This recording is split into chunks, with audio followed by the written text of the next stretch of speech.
who are joining us from across the country. And a huge thanks to my colleagues, Senator Angus King from Maine and Senator Martin Heinrich from New Mexico, for helping to lead this effort. We've organized this roundtable to sound the alarm about the damaging, short-sighted, downright dangerous assault on your workforce. I want to start by just acknowledging that many of you who are joining us today have recently lost your jobs. Setting aside the bigger picture for a moment, I know that's a very personal experience and enormously stressful one. You've worked so hard to get to where you are in life, and then just out of nowhere, lightning bolt comes, and you're told your job is no longer there. So that means a lot of anxiety and a lot of stress, a lot of uncertainty, and adding insult to it all is the way that many of you were notified. A piece of paper or an email telling you you have been terminated for performance failures when your record of public service has been settled. Let me just say, you are my heroes. You have a passion for public service. You're serving to make the public lands just the best they could possibly be as ecosystems, as part of the economy of grazing or logging and recreation. Many of us go to the forest to feed our soul. So just know that in the eyes of millions of Americans, you're our heroes. It's not right or fair, and we don't even believe it's legal in the way that you have been treated. So I want you to know you have champions here in DC who care about you, who have your back, and who are fighting to get this reversed. And that's really part of what this is all about, is publicizing this situation, having folks come forward and say there is no support for this across the country, and it has to be changed.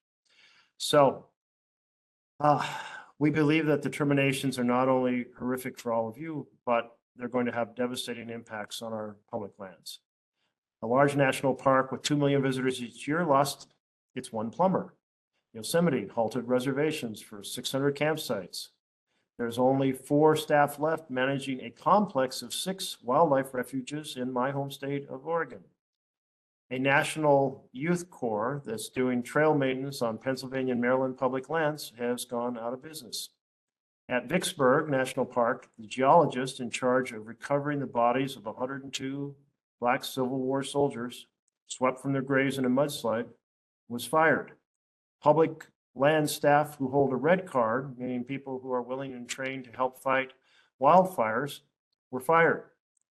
Government credit cards frozen at $1 limit, leaving public land staff without a way to pay for their vehicle's fuel or their internet connection or toilet paper or repairs. The administration plans to shutter 34 National Park Service properties, including 8 visitor centers. I don't have a list yet of where all those 8 are, but I know when people go to their national parks, they're curious about the history of the park, the geology of the park, where the best hiking trails are, and so on and so forth. And all of that disappears as a visitor center is closed.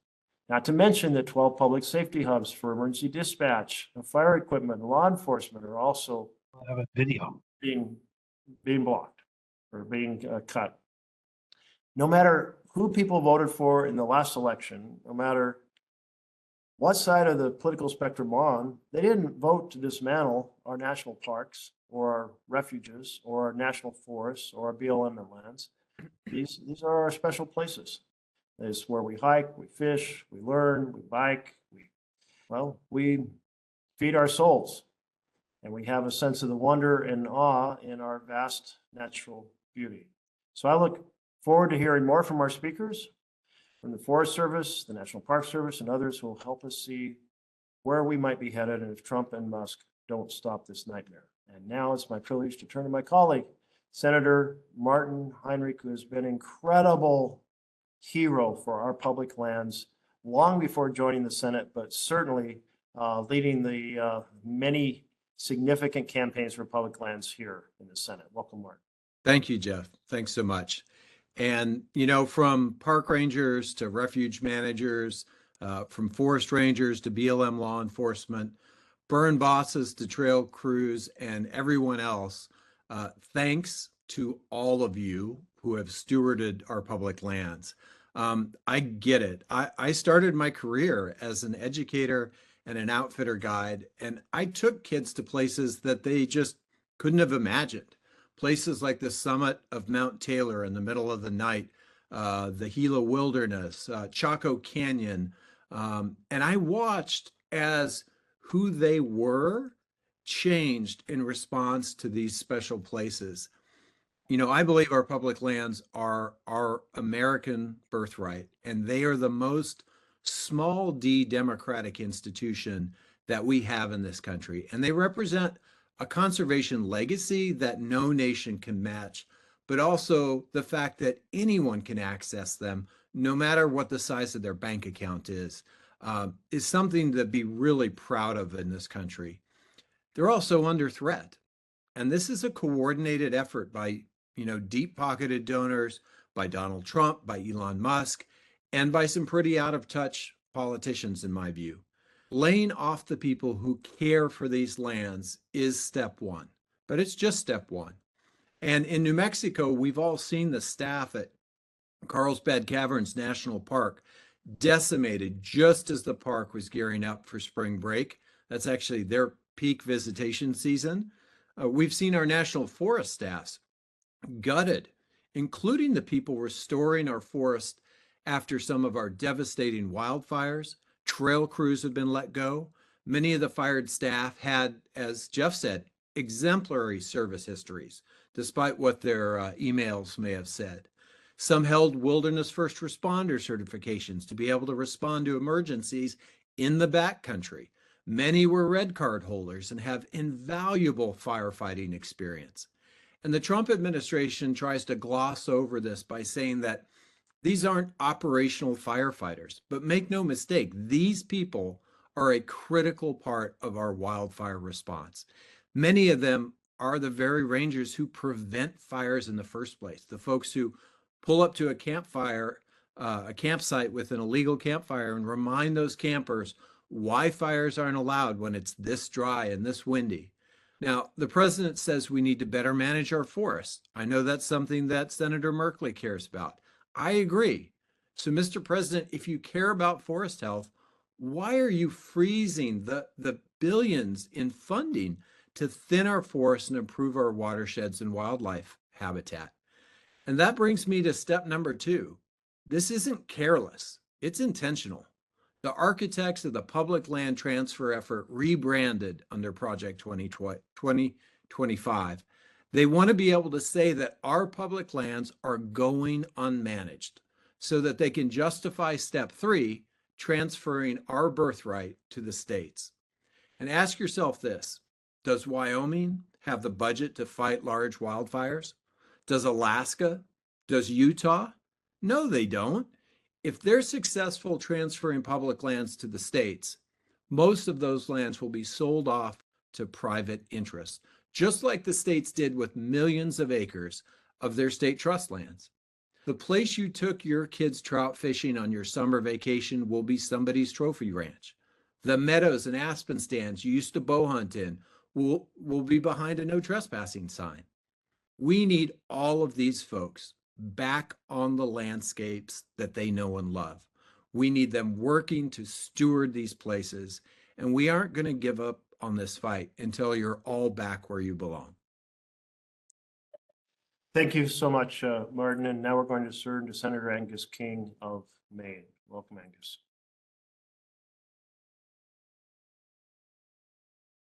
Okay.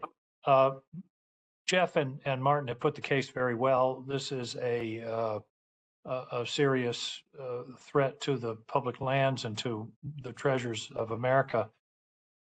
Here, I'm going to see if I can share this with you. Well, yeah, there it is. The blue line. The blue line is Park Service staff. Over on this side is 2010, and here we're up to 2023. The orange line is National Park visitation, and you see the big gap, the big drop in visitation during the pandemic. but then you see it coming back to a more normal trend line. So the point I'm trying to make is the National Park Service was significantly understaffed before any layoffs. So we're talking about a situation of compounding an already serious situation. I think these folks have made a significant political mistake here. The mistake is attacking some of America's favorite places. And we're already seeing it. I saw a headline the other day. It said, I can't remember the park, but lines, chaos at the national park, long lines. This was in February. What's going to happen in June or July? It is absolutely going to be awful. And so I think this is one of the areas, this and the Veterans Administration are two of the areas that I think are the best examples of how irrational and damaging this whole process is. The second thing, and Martin and Jeff talked very articulately about the outdoors and what we're talking about here, but I want to focus on how they're going about these layoffs. Firing probationary workers is a random way to fire people. It has nothing to do with the importance of the position or the qualifications of the person. You may have hired the very best park ranger in the history of the world last summer, but because they're on probation, they're fired. It's purely random. And of course, as many of you know, if you're promoted in the federal service, you're then on probation again. So so-called probationary people may be people that have worked for the department for 8, 10, or 12 years who were recently promoted and therefore denominated as probationary. The point I'm making is there are ways to go about staff reductions or right sizing or looking for where you can improve efficiency, but this isn't it. It's random. If you think about the fork in the road letter, it went to everybody. You don't want to encourage your best people to retire, but that was the way they approached it. So I have some really serious problems. I was in the TSA line last Friday behind a young man who had just been laid off from the Forest Service, and one of his duties was wildland firefighting.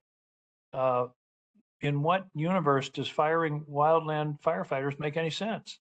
So I think this is a very important moment to try to bring to the American people that these aren't some far off bureaucrats in Washington or something. These are real people serving their needs in their parks, which they love. And I also should mention that about a third of federal employees generally are veterans. So there's a pretty good chance in extrapolating that when you see 1,000 people laid off at whatever agency, 300 of them are going to be veterans. That's also, thank you for your service, you're fired. It's just outrageous. It's outrageous that they're doing it at all, but it's really outrageous about the way they're doing it. So I'm going to be quiet now, and I want to listen to our guests share their experiences. But I really appreciate your coming together to do this today. This is a 5-alarm fire, and I'm afraid it's only going to get worse. What we've seen so far is just the beginning. We had a leaked memo this morning out of the Veterans Administration.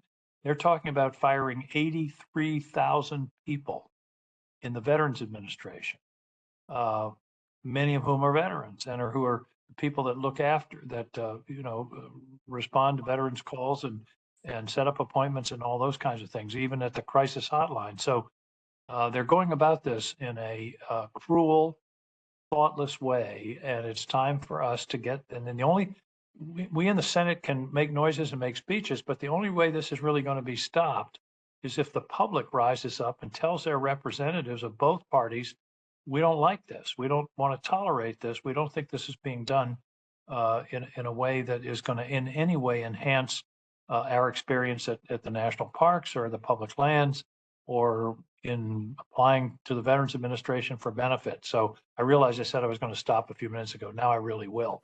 Let's hear from our guests. Angus, that's a great set of points. And now we're going to hear from Lydia Jones. And just a summary, she worked at Badlands National Park in South Dakota. After 4 years of seasonal work, got a permanent position, only to be fired several months into her job. Lydia. First of all, I just want to say thank you so much for having me and everyone else that's speaking today. Like Senator Merkley said, my name is Lydia Jones, and I was previously working at Badlands National Park until this past February 14th. I was a lead park ranger there in the Resource Education Division, and I began working for the Park Service on a seasonal basis in 2021. I worked for both Badlands National Park and then several other parks during the winter before I finally was accepted into my permanent position in July of last year. Badlands National Park, for a little bit of context, is located in rural western South Dakota. It covers over 244,000 acres and sees over 1 million visitors per year. It's home to one of the richest fossil beds in North America, as well as amazing geologic landforms, a lot of different wildlife, including the endangered black-footed ferret. And half of the park is co-managed by the Oglala Lakota Nation or Oglala Sioux tribe. So I had been working at Badlands on a seasonal basis since 2021, but in my new permanent position as a lead park ranger, I had a lot of things that were a part of my official duties, but it was mostly focused on visitor education. So everything from manning the visitor center to taking folks on guided hikes and walks, to helping orient all of our new seasonals that were coming in to work during the summer season. But another thing that I kind of took on voluntarily was I got my EMT certification. And at the time that I was terminated, I was one of only 3 permanent EMTs in Badlands National Park. I was terminated this past Valentine's Day, February 14th. I received a call late in the afternoon from my supervisor who was told that he had to tell me that I was being terminated effective immediately, and I had to immediately go in and turn in my badges. And when I arrived to do that, none of my supervisors, the superintendent of the park, no one had been given a reason for my termination. They all advocated for me to keep my position at the park, and they were all told from higher up that my termination was non-negotiable. I didn't receive my termination letter actually until 2 days later. And when I did receive that letter, it said the same thing that many of my colleagues in the Park Service and Forest Service have received, saying that I was being terminated because I had not shown that I had the qualifications or skills to perform my job. Now, I was hired for my position specifically because of my qualifications and skills, and I had already done similar work at Badlands for many years. So, even though the main duties of my position did entail, resource education, I also think I did play an important part serving as an EMT at the park. And there were times where I was the only EMT on staff on particular days in the park, and I was the first one to respond to emergencies in many occasions. The terrain there is very difficult. It's very different, especially from people that are used to hiking out east. They come out to the Badlands and they're not necessarily unprepared. They're just in a very unfamiliar environment. There's very loose rock. We see a lot of fall-related injuries. In the summer, it's often over 100 degrees Fahrenheit, so we see a lot of heat-related illness as well. And while this position, the loss of this position obviously had a great personal impact on me. I had moved my whole life to be there for this job. I had recently moved to a new house right next to my office, in this very rural area. It was a great personal loss because this is something that I saw myself potentially doing the rest of my life.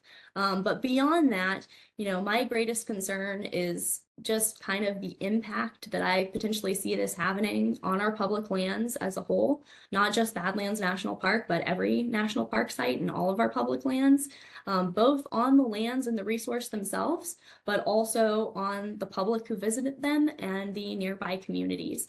The lack of nuance in these wide-scale terminations and The lack of looking at what these positions do or how these employees perform, I find really alarming.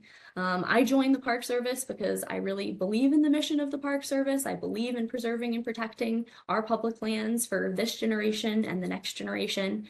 And I think, you know, the American people deserve to have an enjoyable and most of all safe experience on their public lands. And I see that currently being eroded. So I greatly appreciate you all taking the time to hear our stories today. And I hope that more people will look into these terminations further. Lydia, number one, I've been to the Badlands. It's not Acadia, but it's not a bad place. It's But there are two people that need to hear your story. Their name are Mike Rounds and John Thune. The three of us aren't in the majority. And this isn't going to be alleviated until the majority starts to understand the impacts in their district. So I hope that you will do whatever you can to be sure your story, particularly about being an EMT. I mean, and that letter you got was outrageous. It was clearly made up and based upon nothing. So you got to be sure that the people who are in the majority and have the power to do something about this with our support hear your story. So thank you very much. Yes, thank you. And I have reached out to both Senator Thune and Senator Rounds' office. I haven't heard back yet, but I have reached out and will continue to reach out to their offices. Keep after them. And definitely reach out to your the one state, one U.S. representative, Yes. South Dakota as well. Yes. Yeah, it looks very different than Arcadia. I have had the chance to hike in the Badlands, and I imagine you get some folks who get lost very quickly with that heat. Sometimes, yes. Lydia, all of us, it just infuriates us that you and so many others were treated in this fashion. And it infuriates us the damage to our public lands. And I thought Martin laid out the steps very clearly about where this is headed, and we have got to stop it. We need to stop it. Next up is Bailey Langley, who worked as a public information officer in the Blue Mountains of Oregon, operating out of Pendleton. Welcome, Bailey. Thank you, Senator. Thank you, Senators, all of you, for inviting us today to speak on the consequences of these mass termination of federal employees. Like Senator Merkley mentioned, I worked in public affairs for the Umatilla National Forest, also supporting the Malheur and Wallowa-Whitman National Forests on the revision of their land management plan. My primary responsibility was to inform and engage Eastern Oregon communities as well as the American public and assist the public in their understanding of federal laws and regulations, allowing them to actively participate in the process and have a part in how the Forest Service managed these national forests. On Friday, February 14th, I was wrongfully terminated by the U.S. Forest Service and the Office of Personnel Management, 52 days from the end of my probationary period, effective immediately, and asked to gather my belongings and leave. In that phone call with my forest supervisor, he stated that he and other leadership pushed back against the Forest Service HR because they knew we were being wrongfully terminated based on poor performance. It was and has been a heartbreaking process. Working for the agency as a public service servant was not only a privilege, but it was a community of folks who had a purpose and desire to produce services and goods for the American people. And to have your livelihood, community, a piece of your identity, and your future wrongfully taken from you. I did what you were supposed to do, attend a four-year university, move to get my dream job, serve my community, and then it was all taken away. After a few days of shock of what had occurred, that's when the realization had started to set in. The realization that this administration directly targeted working class Americans with the least working protections, and that this was a blanket butchering of employees who are hired to sustain the agencies into the future. These three national forests primarily serve our nation's ranchers and agricultural communities. Our offices are located and employ some of the most rural towns in Oregon, who also rely largely on the public lands to sustain their livelihoods, firewood to heat their homes, sustaining the Forest Service sustaining habitat for fish and elk that feed their families, collecting huckleberries that are important to the forest surrounding tribes, grazing allotments for their cattle and sheep. Without the proper workforce, folks should expect that national forests and land management agencies will not be able to provide them the goods and services they have a right to from their public lands. My team of 5 was reduced to a team of 2 in a matter of 2 days. And I believe that in total, these 3 national forests alone lost roughly 65 to 70 employees. In rural towns where Forest Service offices are one of the largest employers who provide solid benefits and pay, and it has had detrimental consequences. I can think of Ukiah, Oregon, where the population is 200, if even, and John Day, where the timber mills have and are continuing to shut down, and then all of a sudden another employer is gone. How will these rural communities survive? I am Red Card certified as a public information officer for wildfires and spent 16 days on a 180,000 acre fire this summer. Eastern Oregon was devastated by fires. Grazing allotments, homes, livestock, and much more were put at risk or destroyed. And this summer, across Oregon and the nation, we're going to have a lot fewer folks in these critical roles. I firmly believe personally and as a public servant that we need to spend tax dollars efficiently and effectively, but gutting one of the cornerstones of our nation's workforces is not the way to do it. Thank you all for, again, inviting me today and letting us speak on our experience and knowledge of the consequences of these mass terminations. Thanks so much, Bailey. So much in parallel, these stories of the devastation to the mission and to the individuals. We're going to turn now to Nick Streit. He is the owner of Taos Supply Shop in New Mexico, but also director of Friends of the Rio Grande del Norte National Monument. And Nick, we'll turn it over to you. Thank you, senators, for caring about this issue. I live in Taos, New Mexico here, and I operate a fly fishing business that my dad actually started back in 1980. And we teach people how to fly fish out on public lands. That's what we've been doing. That's how I've made a living. I also have a nonprofit, the Friends of the Rio Grande del Norte National Monument. We hosted a cleanup event this last Saturday, and I just wanted to share a story from that day. And I want to also just say thank you to the panelists here for telling your stories and for your public service. It's just heartbreaking to hear. And anyway, we had this cleanup event last Saturday. It was a great event. We had cooperation from the Forest Service and the BLM and the County of Taos and other nonprofits. And for some of you that have been to these cleanup events, it's hard work, but it's rewarding stuff. I was walking down this hill cleaning up trash next to a gentleman. We got to chatting. I didn't know this person, and I asked him what he did for a living, and he told me that he worked for the Forest Service, which made sense as we were out there doing hard work and cleaning stuff up.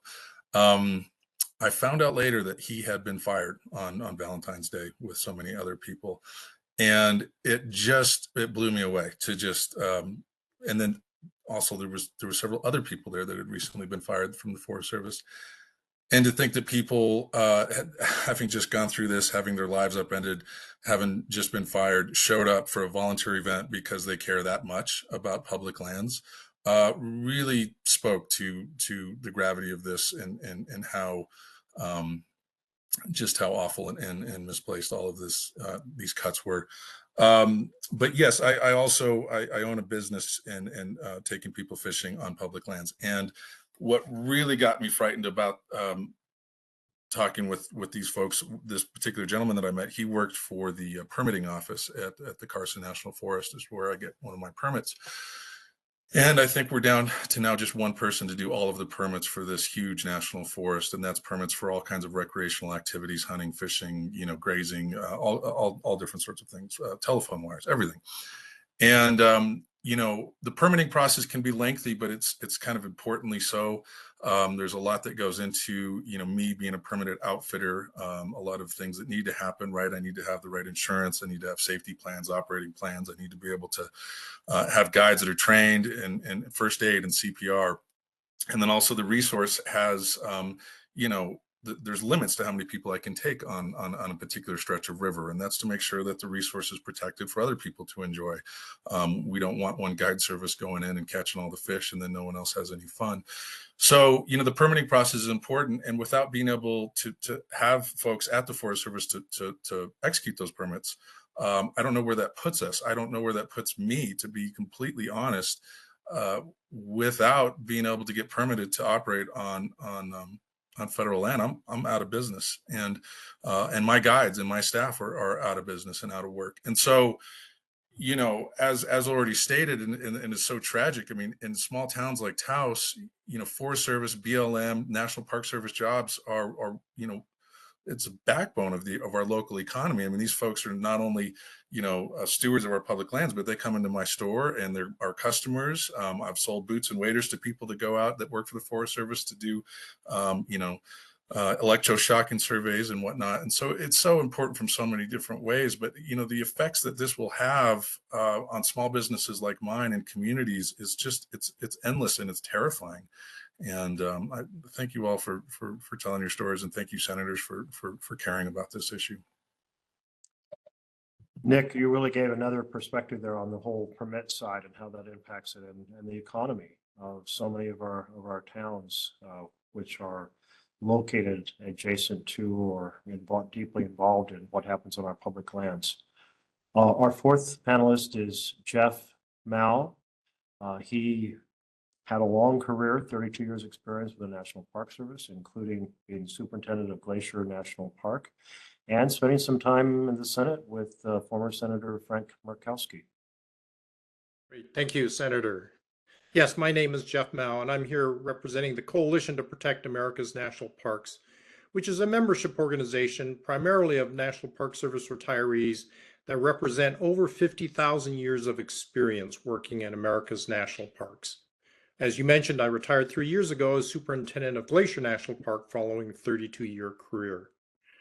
Like many of the folks we've heard from today, I also began my career as a seasonal park ranger and over time worked my way through the system to become a superintendent, first at small parks like forests and fossil beds, medium and large parks in Alaska like Kenai Fjords and Denali National Park and Preserve, and finally to Glacier. Along the way, I've held positions in the Washington office, regional offices, program offices, and as you mentioned, during the 107th Congress, I was assigned to the Park Subcommittee of the Senate Energy and Natural Resources Committee, where I worked directly with Senator Craig Thomas, who he was such a great peer mentor for me. And I too would like to thank the other panel speakers for telling their stories. It's tragic and heartbreaking, but it's important that people hear these stories. Park managers today, I've been in contact with many, having to navigate through a great deal of ongoing chaos and uncertainty. Every day there seems to be something new to adjust and adapt to. With regards to staffing, superintendents, they're having to pick up the pieces from so many things in motion. They're navigating the staffing impacts around the buyout, the indiscriminate firings of probationary employees, overcoming the delays in seasonal hiring, which are ongoing now. In the last 2 days, the surprise termination of building leases, very much a surprise to many managers, and now waiting to hear about the impacts of the upcoming reduction in force. The ripple effect of so much chaos and uncertainty is palpable for park staffs, park partners, and surrounding gateway communities. We've already seen where the parks have had to make immediate adjustments. You made reference to some of those in New Mexico, to the sudden loss of staff with reduced visitor center hours, limited staffing at entrance gates, etc. Superintendents, I think, are really assessing what key positions have been lost, such as the certified utility operators, the essential administrative staff, and frontline staff who supervise all these seasonal employees that we expect to be hired. We've heard about the loss of the only plumber in Mount Rainier and other examples of essential staff who aren't in designated law enforcement and firefighter positions. All of these staffing impacts of the past 2 weeks come with a backdrop, as Senator King mentioned, of the parks being understaffed already. So I won't go over that. I will just add to that, though, that while I was superintendent at Glacier National Park, there was always a background vacancy rate about 10%, 10 to 15% at any point in time. And that's just as baby boomers headed out the door, trying to fill those permanent positions. So that's another element or background piece that adds to that sort of what additional staffing cuts add to that situation. As the National Park Service prepares their plans for an upcoming reduction in force, there are scenarios that project additional staff losses of up to 40%. That level of reduction, along with a continued hiring freeze, will be crippling. As I mentioned, spring break visitation is already hitting the southwestern parks, and the wave will continue north, so expect to hear more about additional closures, reduced hours, late openings, and long lines. As we heard from some of the other speakers, some of the most significant impacts could be in regards to emergency incidents. Current reduction and future cuts will have on all those non-designated staff that respond to incidents. And I'm talking about, we call them the militia, or the those that show up when there's an all hands on deck situation, the visitor use assistants, the trail crew, the maintenance staff that all help with evacuations, carryouts, and even responding to fire for those that are red carded. In the Northern Rockies, we're worried about the ability to respond to the thunderstorms with multiple lightning strikes that are so frequent in our area in August. We depend a lot on our collateral duty red carded staff from both the Park Service and the Forest Service, who are so integral to what we call initial attack, that first 24-hour period during the summer months. Really, if you can put those lightning strikes out in that first 24-hour period, you can prevent them from becoming much larger fires. So those are really critical positions. Based on our experience with shutdowns, we anticipate that with reduced staffing, there'll be increased impacts to wildlife and park resources from the lack of staff who can educate visitors coming to parks. Our frontline interpreters and fee collectors are among the first to contact incoming visitors and provide them with essential safety and wildlife information. But let me say that seasonal staff do not replace the permanent workforce, which have important programmatic, supervisory, and shoulder season duties. With the loss of so many frontline supervisors, parks are debating now whether it is reasonable to expect a single remaining staff person to hire and supervise upwards of 19 seasonal staff. That is not sustainable. Local communities, stakeholders, and contractors are showing anxiety about the upcoming visitors season. Partner organizations and local county governments have expressed concern about the chaos and uncertainty about how parks will operate this year, particularly in rural areas. The impact to local rural economies are significant, as we've heard already. And in my situation, or my neighborhood where I retired, still live, Glacier National Park accounts for over $400 million in direct visitor spending to the state of Montana. And the St. Louis Arch, which is definitely more of an urban setting, accounts for over $500 million in economic activity for the St. Louis area. Over the past 30 years with the Park Service, I've been through many budget exercises where we looked at doing less with less, more with less, zero-based budgeting, core ops, you name it. I believe that with the additional staffing cuts that approach the numbers being proposed, the National Park Service will not be able to meet their statutory mandates, not only under the National Park Service Organic Act, which is to protect natural and cultural resources while providing for visitor access, but also the other statutes where the National Park Service have significant responsibilities, such as the National Historic Preservation Act, the Endangered Species Act, the Wilderness Act, the Wild and Scenic Rivers Act, to name a few. Even the Great America Outdoors Act that President Trump signed during his first term will be impacted.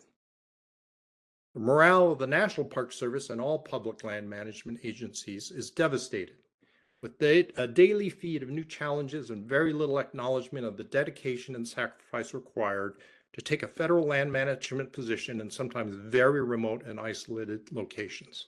Again, I worry that with current and future staffing reductions, along with DOGE actions such as lease terminations, that the National Park Service will not be able to operate sustainably into the future. Thank you for the opportunity to be on this panel today. Jeff, thank you so much. All those perspectives from your long experience and those numbers about the economic impact on the local communities, amount of business generated and so forth. Those things may move some of our colleagues who aren't the ones who grew up as we did, visiting the wilderness and finding just that's where our love is. So we have to approach this lobbying from every direction. We're running a little behind, so I'm just going to ask one short question of both Lydia and Bailey. Lydia, you mentioned this is the job that you could have done the rest of life. You could imagine it. Bailey, I can hear your passion. Where did your passion come from? How did you become interested in dedicating your energy to our public lands? Lydia, you want to kick that off? Sure. Yes. Thank you, Senator Merkley. So for me, I kind of stumbled into the Park Service. I didn't initially set out to become a park ranger, but I grew up next to a national park. I grew up mostly outside of Big Bend National Park in far west Texas. And I grew up in a family that really enjoyed our public lands a lot. We frequented Big Bend and other public lands. I actually volunteered at a national park site in high school. And I went away to college and majored in biology without a real idea of what exactly I planned to do. And I kind of stumbled into a internship with the National Park Service, and my first ever position was actually at Badlands National Park. And that's where I fell in love with the idea of working for the Park Service and being a park ranger, and realized that this was something that I potentially wanted to dedicate my life to. I've always had such a love for our public lands. And I saw, what an amazing place Badlands was, and also the other national parks that I worked at later, and realized that I had the opportunity in that position to combine my love for the outdoors with my love for public education, and that I could share my love for these amazing places, that all Americans get to enjoy with everyone. And then later, when I got my EMT, I realized that I could also help preserve and protect not only the landscape, but the people that visit those landscapes, help, protect them. And it just felt like the perfect combination. And it felt like I was truly contributing to something that was greater than myself, and it made it meaningful. And that was why I decided that was what I wanted to do. Very cool, Lydia. And Bailey, for you, what triggered your passion? Yeah, my passion for public service and our natural resources really stems from how I grew up. My family lived in Southern Oregon and relied on public lands for firewood, went out hunting and fishing, and public lands really sustained their livelihood. And my mom was a nurse, and she really emphasized the importance of giving back to your community and serving others. And so it's really kind of ingrained in my life. And so I attended Oregon State University and majored in environmental science, economics, and policy, and quickly realized that my main passion was to engage local communities in policy and environmental policy, because sometimes their voices just aren't heard. And so when I found the internship and opportunity to serve others, engage rural communities in Oregon in, how their public lands are managed, that was something that I couldn't resist. And so then, found, the Forest Service really fueled my passion for public service. And so I really truly hope one day I'm able to return and continue to serve others. Yeah, we hope so too. Senator Heinrich? So I'm going to have to jump off soon, so I'm just going to ask one question, but it really gets to the issue of public safety. I know we've talked about wilderness first responders, EMTs, but I want somebody to go into a little bit of depth on what a red card is, because I think it's important for the public to understand that.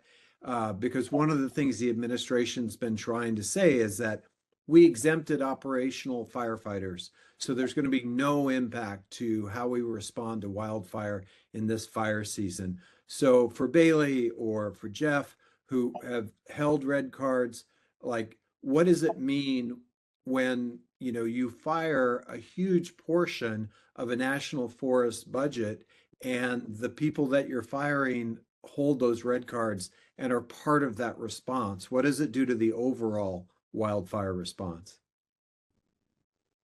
Well, I'll just say that I think we have to, when you have a large fire and you bring on people from outside the area, it's much like it takes on kind of almost a military type organization. And what you have is you have many people who support. So almost for every firefighter out there, there's probably 1 or 1.5 times the number of people who are providing logistics, providing meals, providing public affairs, outreach to local communities, transportation, all those activities. And to be within an area of a fire camp or an area of active fire, they want people to have that red card, to have that training, to have that background, to know what to do if the fire should overtake the areas that they're working. So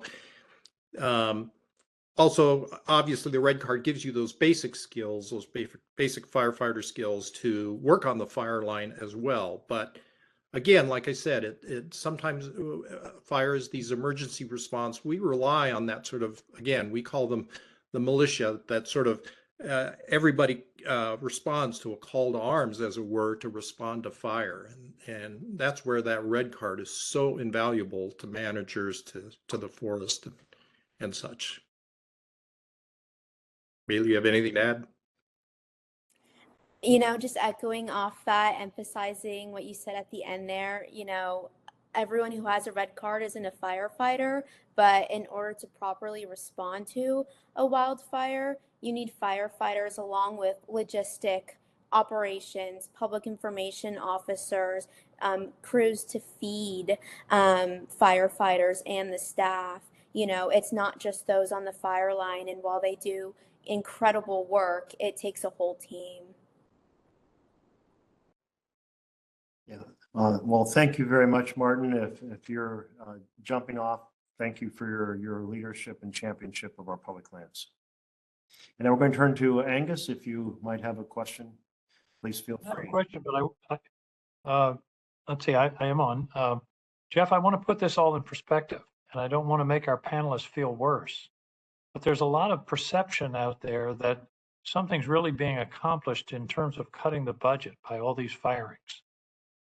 I've done the math. If we fired half of the federal employees, that would equal 1.8% of the federal budget. 1.8% of the federal budget. If we fired half the people in the federal government, forgetting about all the services that they provide. So what's going on here is a sham. It's a performance that is, I think, intended to lead people to believe that something's really happening here with regard to the budget and the deficit, when in reality, it's really simply cutting government services. It's disrupting people's lives. And the point I'm trying to make is, what's the point?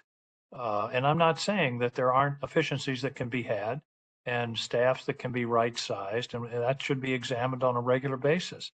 But to be doing it in this heavy-handed, random way, which isn't really going to significantly contribute to the budget problem that we have, is misleading. I think what's going on here is these are people that don't like government. They're cutting it to the point where it's not going to work very well. People are going to call. Nobody's going to be there to answer the phone, and they're going to say, see, government doesn't work. It's a self-fulfilling prophecy. And but this, I just wanted, the point I wanted to make, Jeff, is that if anybody thinks we're solving our budget problems by firing people, it's just not true. That's not where the bulk of federal funds go. So it just makes it even more insulting and demeaning and infuriating that we're having stories like Bailey's and Lydia's, and you multiply them by now tens of thousands across the country. And it's like I say, it's an outrage, and I hope that our colleagues will start to understand that the impact is devastating, both in terms of government services and people, but also that it's being done without a great deal of impact on the budgetary problem that it's supposed to be helping to solve. Angus, great point. Reminds me of the story about the individual who says, running for office, and says, government doesn't work, elect me and I'll show you. And because they don't want it to work. And I do think Martin's point is very important, that first comes the firing of the staff, then comes dysfunction that comes from that, then comes the argument that the land should be given to the states, then comes the loss of our public lands as they're sold off. So I know that at least the three senators who are on this roundtable, we are going to fight passionately against that. We believe that this heritage that came as we were born into this country and have enjoyed these public lands our entire life is a heritage we want to be enjoyed, dozens of generations down the line. And we're going to fight to preserve it. And we're going to fight to restore, for all of you who were fired, to be able to be restored to your positions. I don't know, the executive branch has a lot of power here. We don't have a magical way of moving them, but if we do everything we can as electeds, and if the court does everything as it should to enforce the law, and if the public rises up and says, hell no, we love our public lands and we don't want them devastated in this fashion, then I think collectively we have a really good chance to save and restore the vision that you all have been part of. So I want to thank you all, Lydia, Bailey, Nick, Jeff, your love of the outdoors, your dedication to it, the insights that you have shared. We're in dangerous territory right now. That's why we're holding this round table, and we're going to keep working on this. And I do want to emphasize the point that Angus made, is that any of you who operate in or near Republican House district or state where the senators are Republican, we need colleagues across the aisle. And there are plenty of colleagues across the aisle who treasure public lands, but we need them to stand up and fight and join us so we can, in a bipartisan way, reverse what's happened. Thank you so much. This concludes our Public Lands Employees Roundtable. Take care. Thanks, everybody. Thank you.